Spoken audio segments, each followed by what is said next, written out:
Hub Culture and Mastercard are exploring the idea of what inclusive growth in the digital age means. So, can you tell me a little bit about your thoughts? Well, the first thing you want to say about inclusive growth is that the thing that first strikes you is the humongous differences in productivity between different regions of a country and between different countries. There are differences in productivity of a factor of 100. Within countries, there's differences in productivity of a factor of 10. So people, for some reason, are being extremely unproductive. My argument is that they're being unproductive because they are excluded from the networks that would make them productive.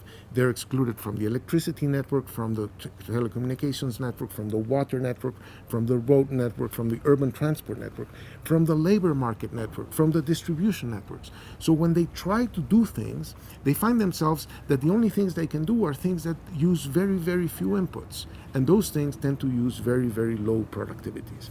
And the reason why these people then have very low productivities is because they're excluded from networks. But in order to be included into networks, you have to sort of like pay a fixed cost of being included, so that afterwards you can enjoy being part of the network. If you're included into the electricity network, then you can buy energy very cheaply. If you're excluded, you have to go up and pick up some wood to burn at your home. So if you're included into the water network, you just turn the tap to get water. Otherwise, you have to walk to fetch water. So connecting people to networks is very important, but it faces this fixed cost of connecting them. And if you're poor, you can't pay the fixed cost. And if you don't pay the fixed cost, you're disconnected, you're unproductive, and you're poor. So that's the chicken and egg problem that we need to address. And technology has addressed some of them. For example, today in India, there's 2 landlines for every 100 people.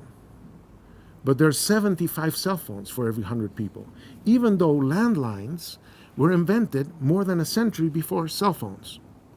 So the secret of this story is that if we are able to lower fixed costs, then we include more people in the game, and the more people that we include, the more productive they are, and the more inclusive is growth.